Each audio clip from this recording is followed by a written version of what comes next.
wabarakatuh. Sebelumnya, perkenalkan nama saya Intan Safitri dengan NPM 23412047, kelas akuntansi 23.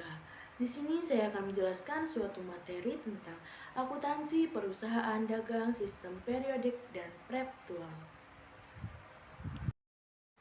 Akuntansi perusahaan dagang sistem periodik dan sistem preptual adalah dua metode pencatatan persediaan barang dagang yang digunakan dalam akuntansi perusahaan dagang. Keduanya memiliki kelebihan dan kekurangan masing-masing. Akuntansi perusahaan dagang, sistem periodik dan preptual berkaitan dengan pencatatan transaksi perusahaan dagang. Sistem periodik pencatatan penjualan, pembelian, dan persediaan pada akhir periodik. Sedangkan sistem preptual mencatatnya secara terus-menerus. Materi ini mencakup pembahasan mengenai perhitungan laba rugi, penilaian persediaan, dan perbedaan antara kedua sistem tersebut. Adapun metode periodik. Metode periodik atau periodic inventory system dilakukan pada akhir periodik penjualan. Persediaan barang dagang dapat dicatat saat terjadi transaksi. Kemudian yang kedua, menggunakan akun persediaan barang dagang yang berbeda untuk setiap transaksi. Ketiga, perhitungan fisik dilakukan untuk mengetahui saldo persediaan barang dagang pada akhir periode.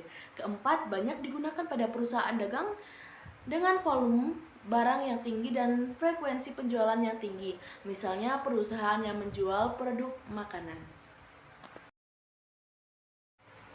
Adanya metode preptual.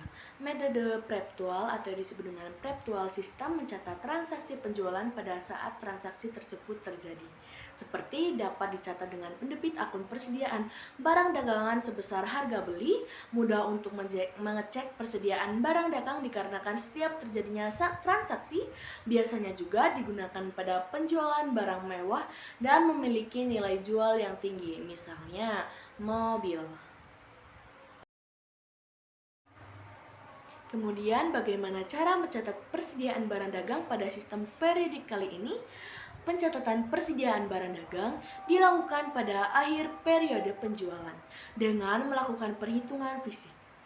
Setelah itu, persediaan barang dagang tidak langsung dicatat saat terjadinya transaksi, melainkan dicatat pada akhir periode.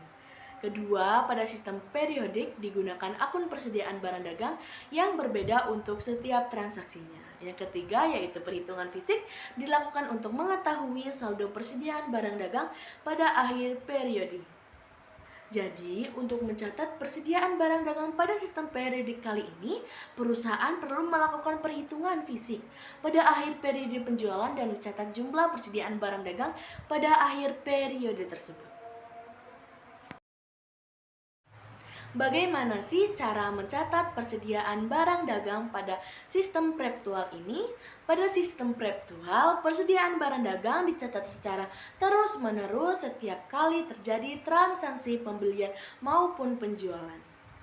Transaksi pembelian barang dagang dicatat dengan mendebit akun persediaan barang dagang sebesar harga beli. Selain itu, untuk metode preptual dapat menggunakan pendekatan FIFO, freeze in freeze out, atau LIFO, less in freeze out, atau rata-rata untuk menilai persediaan. Dengan sistem ini, perusahaan dapat memantau persediaan secara real time tanpa perlu menunggu akhir periode. Untuk mencatat persediaan barang dagang pada sistem preptual ini, perusahaan perlu mencatat setiap transaksi pembelian dan penjualan secara terperinci dan terus-menerus. Pada materi yang saya jelaskan tadi dapat disimpulkan dengan akuntansi perusahaan dagang, sistem periodik, dan sistem preptual adalah dua metode pencatatan persediaan barang dagang yang digunakan dalam akuntansi perusahaan dagang. Pada sistem periodik, pencatatan persediaan barang dagang dilakukan pada akhir periode penjualan dengan melakukan perhitungan fisik. Sedangkan pada sistem preptual, persediaan barang dagang dicatat secara terus-menerus setiap kali terjadinya transaksi pembelian maupun penjualan. Transaksi pembelian barang dagang pada sistem preptual dapat dicatat dengan mendebit akun persediaan barang dagang sebesar harga beli. Keduanya memiliki kelebihan dan kekurangan masing-masing, dan perusahaan perlu mempertimbangkan faktor-faktor seperti volume barang, frekuensi penjualan, dan jenis barang yang dijual dalam memilih metode pencatatan yang tepat.